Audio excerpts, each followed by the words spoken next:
5 माह की गर्भवती नागिन अवनिका अपने कक्ष की खिड़कियों से नागलोक के सुंदर नजारों को निहार रही थी। तभी उसकी माँ विरुषि, जो उसका ख्याल रखने के लिए उसके साथ ही रहती थी, उसके लिए कुछ फल और एक पात्र में दूध लेकर आती है। पुत्री, भोजन का समय हो गया है, आकर कुछ खा ले। ये क्या माँ, फिर से वही दूध फल? ये खा खा कर मैं उब गई हूँ। मेरी जीवा को कोई और स्वाद चखना है। अब नागलोक में तो खाने के लिए यही भोज्य पदार्थ मिलता है।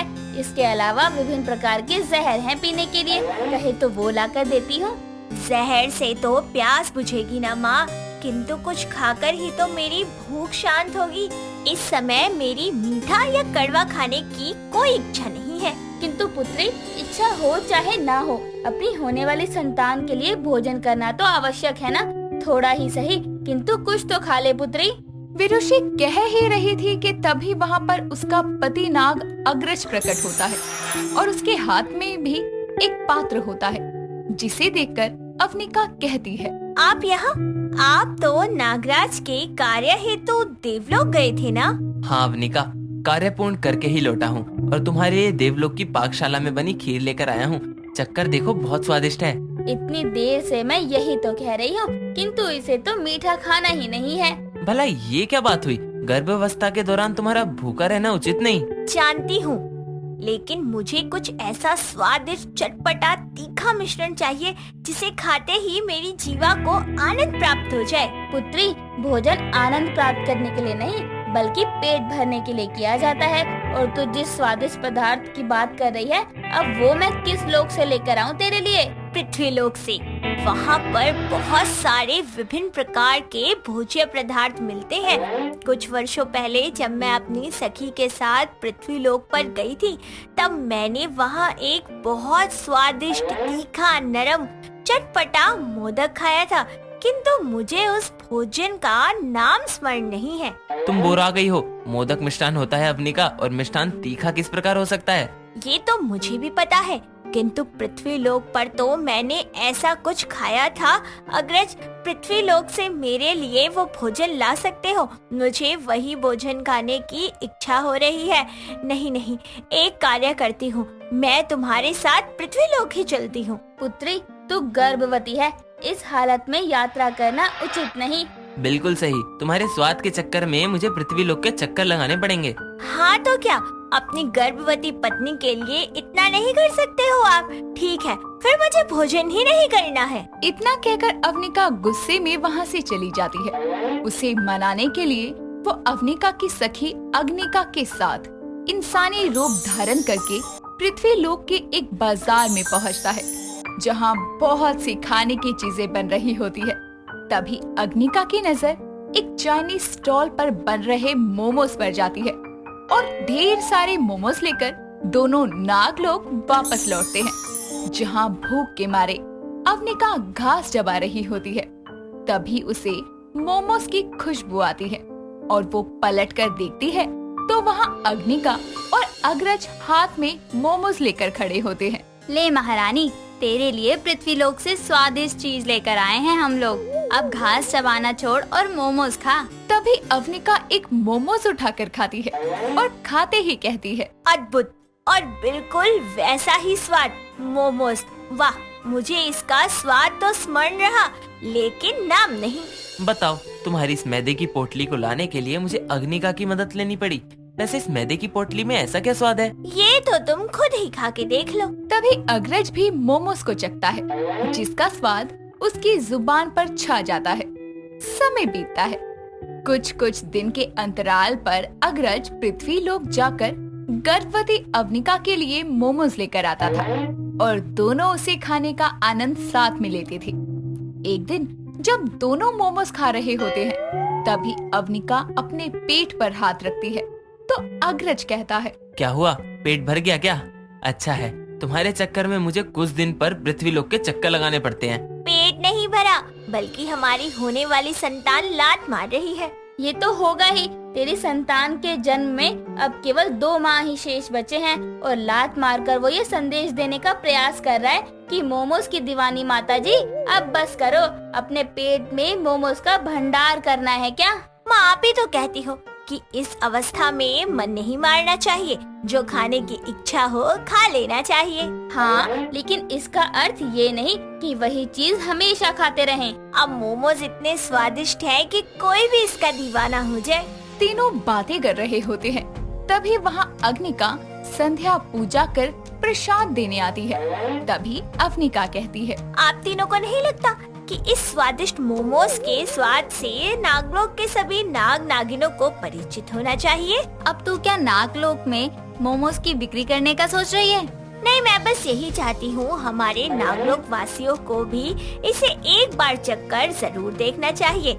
देख, अगर पूरे नागलोक वासियों को मोमोज का स्वाद चखना है तो किसी ऐसे व्यक्ति की आवश्यकता होगी जो भली भांति मोमोज बनाना जानता हो, अर्थात ऐसा व्यक्ति पृथ्वीलोक से ही लाना होगा। ये भी सही है, क्योंकि ऐसे तो हम लोग स्वार्थी कहलाएंगे। तो चिंता मत कर, नागलोक वासी भी इस स्वादिष्ट मोमोज को जरूर चखेंगे। इतना कहकर अग्निका अगले दिन ही पृथ्वी लोक जाकर एक मोमोज वाले को अपने साथ नागलोक ले आती है और अवनिका के भवन की रसोई में वो दोनों अपने अर्धनागिन अवतार में आकर कहती हैं, डरो नहीं, ये नागलोक है। हमने तुम्हारे बनाए हर तरह के मोमोज चखे हैं, इसलिए हम चाहते हैं कि तुम नागलोक वासियों के लिए भी मोमोज बनाओ। देखो देखो, मैं डरता नहीं हूँ, लेकिन इतने मोमोज बनाने वालों में से तुम नागिनों को सिर्फ मैं ही मिला। क्योंकि तुम्हारे बनाए मोमोज अत्यंत स्वादिष्ट होते हैं। अरे तो मोमोज ले आते ना, या मुझसे आके मोमोज बनाना सीख लेते। मुझे क्यों उठा के यहाँ ले आए? ये कोई बात होती है? डरते क्यों हो? एक बार तुम नागलोक वासियों के लिए मोमोज बना दो, फिर तुम वापस जा सकते हो। कहो, बनाओगे ना मोमोज? हाँ, लेकिन शर्त है मेरी कि मुझे कोई डसेगा नहीं। इस बात से तुम बिल्कुल निश्चिंत रहो। तभी कुछ देर में वो स्टीम और फ्राइड मोमोज बनाकर तैयार कर देता है और उसके कहे अनुसार अग्निका उसे वापस पृथ्वी लोक भेज देती है। सभी नागलोक वासियों को एकत्रित कर उन्हें मोमोज की दावत देती है। उसे खाते ही नागराज कहते हैं, ये तो अत्यंत चटपटा प्रतीत होता है खाने में। अवनिका नागिन, तुम्हारी ये मोमोज की दावत हमें पसंद आई। नागराज, दावत में आने के लिए धन्यवाद। मैं दावत में तुम्हें नागरानी द्वारा भिजवाया गया शक्तिशाली जहर का लड्डू देने आया हूँ। तभी नागराज अपनी शक्ति द्वारा एक पात्र में लड्डू प्रकट करते हैं, जिसे देख वो कहती है, शक्तिशाली जहर लड्डू? हाँ अवनिका, नागलोक की ये परंपरा है कि जो भी नागिन गर्भवती होती है, नागराज के महल से उसके लिए शक्तिशाली जहर के लड्डू भिजवाए जाते हैं, जिससे उसकी होने वाली संतान नाग या नागिन में हर प्रकार के जहर को ग्रहण करने की क्षमता आ जाए। हाँ अवनिका, इसे ग्रहण करो। तभी अवनिका उस लड्डू को खा लेती है, जिससे उसे जहर वाले मोमोज का विचार भी आता है। सभी नाग नागिन भी मोमोज की खूब तारीफ करते हैं, साथ ही दावत में जमकर सब मोमोज खाते हैं।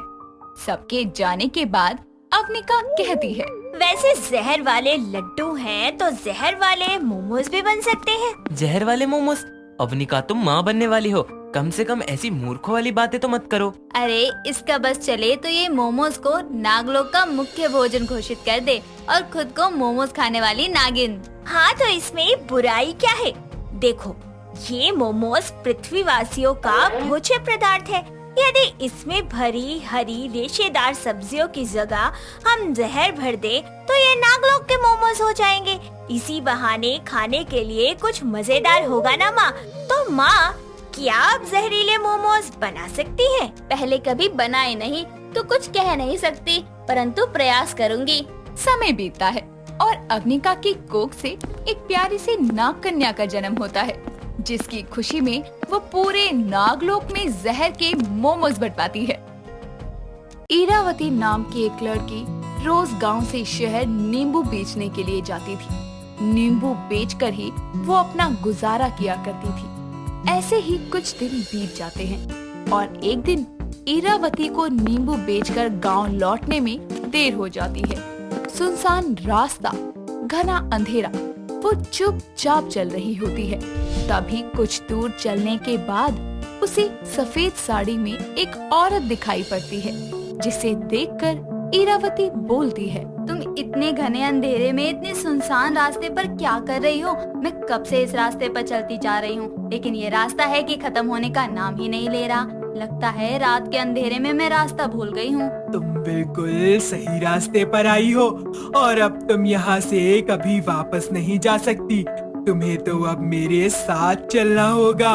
ये क्या बोल रही हो तुम? जाने दो मुझे। बहुत दिनों से मुझे किसी का खून नहीं मिला।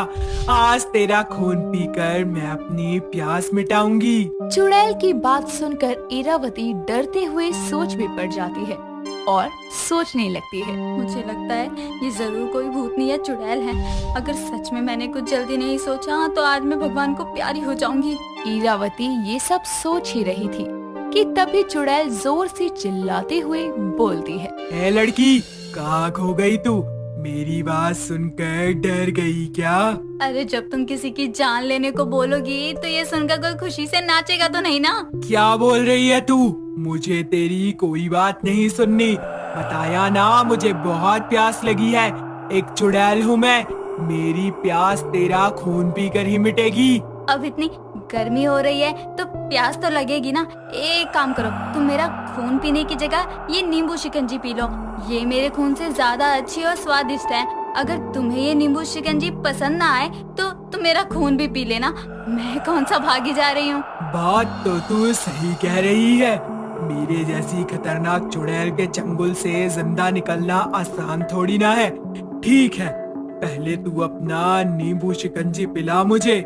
अगर मुझे पसंद आया तो मैं तुझे जिंदा छोड़ दूंगी, लेकिन उसके बदले में तुझे मुझे रोज नींबू शिकंजी पिलाना पड़ेगा। जिस दिन तूने मुझे नींबू शिकंजी नहीं पिलाया उसी दिन तेरा काम तमाम कर दूंगी। चुड़ैल की बात सुनकर इरावती फिर से सोच में पड़ जाती है और सोचने लगती है। मुझे किसी पागल कुत्ते ने थोड़ी काटा है जो एक बार जान बचने के बाद दोबारा अपनी जान गंवाने तेरे पास आऊंगी। हे भगवान, बस आज मेरी जान बचा लो इस चुड़ैल से। इरावती चुपचाप अपने मन में ये सोच ही रही होती है कि चुड़ैल फिर से जोर से चिल्लाते हुए कहती है। तू फिर कहीं खो गई? अब मेरी शर्त मंजूर है ना तुझे? मरना तो तुझे वैसे भी है, फिर भी मैं तुझे एक मौका देती हूँ। जा, नींबू शिकंजी पिला के बचा ले अपनी जान। हाँ, दिख रहा है मुझे आप बहुत दयालु चुड़ैल हो, जो मुझे ही मारकर मेरे ही खून से अपनी प्यास मिटाने की बात कर रही हो और साथ ही मेरे सोने जितने महंगे नींबू को पीने के लिए तैयार हो। दोनों सूरतों में मेरी ही जान जानी है। तू मेरी प्यास बुझा रही है या मार डालूं?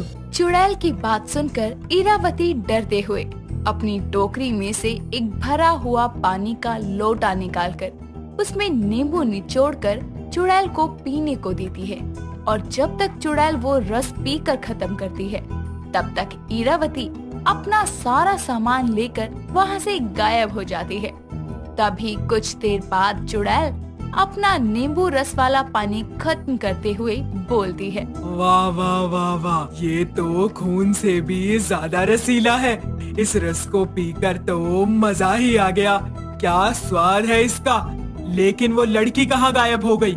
कोई बात नहीं, मैंने उसे बोला था वो रोज मुझे रस पिलाने आएगी, और जिस दिन नहीं आई उस दिन उसके जीवन का आखिरी दिन होगा। इतना कहकर चुड़ैल की नजर उस नींबू के छिलके पर पड़ती है, जिसे उठाकर सूंघते हुए उसे वो अपने पास रख लेती है। ऐसे ही कई दिन बीत जाते हैं, लेकिन इरावती दोबारा उस चुड़ैल को नींबू का रस पिलाने नहीं आती।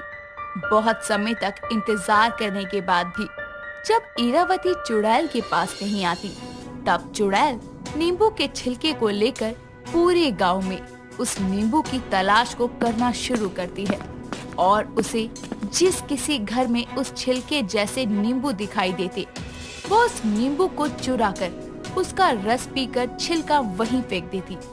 कुछ दिन ऐसे ही बीत जाते हैं। चुड़ैल रोज रात के अंधेरे में गांव के घर में जाकर सबके नींबू चुराकर उसे पीकर छिलके वहीं छोड़कर चली जाती। गांव के सभी लोग इस घटना से बड़े ही हैरान और परेशान थे। वहीं दूसरी तरफ गांव का हरि नाम का एक आदमी बहुत सारे नींबू खरीदकर अपने घर लाता है। थोड़ी देर बाद रात के अंधेरे में चुड़ैल फिर से गांव के घरों में चक्कर लगाते हुए हरि के घर तक पहुंचती है और इतने सारे नींबू देखकर बहुत खुश होती है। और एक बार में ही सारे नींबू के रस को चट करके छिलके वहीं छोड़कर चली जाती है। और अगले दिन सुबह उठकर जब हरी नींबुओं की जगह छिलके देखता है तो जोर से चिल्लाते हुए बोलता है, सुनो सुनो गांव वालों, ये देखो क्या हो गया। हे भगवान, अब मैं क्या करूंगा। का हो गया हरी भाई? का है सुबह सुबह इतना शोर मचा रखे हो? कौन सी विपत्ति आ गई है तुम पर आज? अब कहाँ बताएं कमलेश भाई तुमको हम। रात के अंधेरे में कोई हमरे घर में घुसकर सारे नींबू चुरा कर चट कर गया और हमरा खून जलाने के लिए उका छिलका वहीं छोड़ गया। बताओ, आजकल आदमी से महंगे तो नींबू हैं। अरे हमें उठा ले जाते कम बखत, हमरे नींबू काहे ले गए? बताओ, हम तो बर्बाद हो गए भैया। ये तो बहुत गलत हो गया तुम्हारे साथ। इसका तो पता लगाना चाहिए ताकि ये दोबारा ना हो सके। वो कैसे पता लगाएं? एक बार वो चोर हाथ लग जाए भाई, छोड़ेंगे नहीं हम उसको। एक काम करो, कल फिर नींबू लेके आओ, अपने घर में रख लो। मुझे यकीन है जिसने भी ये काम किया है वो दोबारा जरूर आएगा चोरी करने के लिए। चोर बुरा गए हो क्या तुम? कल के नुकसान से अभी हम उभर नहीं पाए हैं, तुम और कर्जा चढ़ा दो हम पर। इतना ही शौक है पता लगाने का तो नींबू तुम लाओ, रख हम लेंगे अपने घर में, और जो भी वो चुराने आएगा उसको वहीं दबोच लेंगे हम। ठीक है, हम ही ले आते हैं, तुम ही रोना बंद करो अपना। इतना कहकर कमलेश फिर से बहुत सारे नींबू लाकर हरी के घर में रख देता है और दोनों गांव के एक पेड़ के पीछे छुपकर उस नींबू चोर का इंतजार करते हैं। थोड़े समय बाद रात के अंधेरे में चुड़ैल फिर से हरी के घर नींबू खाने के लिए पहुंच जाती है और फिर से इतने सारे नींबू देखकर खुश हो जाती है और बड़े ही मजे से नींबू खाना शुरू करती है। और वहीं थोड़ी दूर पर छुपे कमलेश और हरी की आंखें खुली की खुली रह जाती है। ये नजारा देखकर उनके पसीने छूट जाते हैं और अगले दिन सुबह सभी गांव वालों को इकट्ठा करके वो लोग सारी बात सरपंच को बताते हैं। सरपंच जी, इतने दिनों से जो नींबू चोर की बात गांव में फैली थी उसका पता चल गया है। हाँ सरपंच जी, कमलेश बिल्कुल सही कह रहा है। कल हम दोनों ने उस चोर को अपनी आंखों से देखा है। क्या चोर चोर लगा रखा है तुमने? सरपंच जी, वो चोर नहीं बल्कि एक नींबू चोरनी चुड़ैल है। तुम दोनों का दिमाग तो नहीं खराब हो गया है? तुम्हारे कहने का क्या मतलब है? हमारे पूरे गांव में चुड़ैल घूम घूम कर सबके नींबू चुरा कर खाती है। हाँ सरपंच जी। हाँ सरपंच जी। इरावती कमलेश और हरी की सारी बातें सुनकर सब कुछ समझ जाती है और तभी इरावती सरपंच को अपने और चुड़ैल के साथ हुई सारी घटना बताती है, जिसे सुनकर सरपंच बोलता है, इरावती, तुमने तो उस दिन अपनी जान बचा ली, लेकिन अब उस चुड़ैल के मुंह नींबू का रस लग गया है, जिसके लिए वो हमारे पूरे गांव में घूमती रहती है, जिससे गांव वालों की जान को बहुत खतरा है। जिस दिन उसे गांव के घर में नींबू नहीं मिले तो वो चुड़ैल सबको मारकर उनका खून पीना शुरू कर देगी। चुड़ैल जब एक बार किसी के पीछे पड़ जाए तो उसका पीछा उसकी जान लेकर ही छोड़ती है। तो आप ही बताइए सरपंच जी, मैं क्या करूं? मैं गांव वालों की जान बचाने के लिए कुछ भी कर सकती हूं। ठीक है, फिर कल तुम्हें वहीं जाना होगा जहाँ तुम्हें वो चुड़ैल मिली थी, और मंत्रों से बंधा हुआ ये शुद्ध गंगा जल उस चुड़ैल को पिलाना होगा। सरपंच और गांव वालों के कहने पर इरावती फिर से चुड़ैल के पास जाती है और गंगा जल में नींबू का रस मिलाकर चुड़ैल को पिला देती है, जिसे पीते ही चुड़ैल की आत्मा जलकर मिट्टी में मिल जाती है और इस तरह से गांव वालों को नींबू चोर चुड़ैल से हमेशा के लिए मुक्ति मिल जाती है।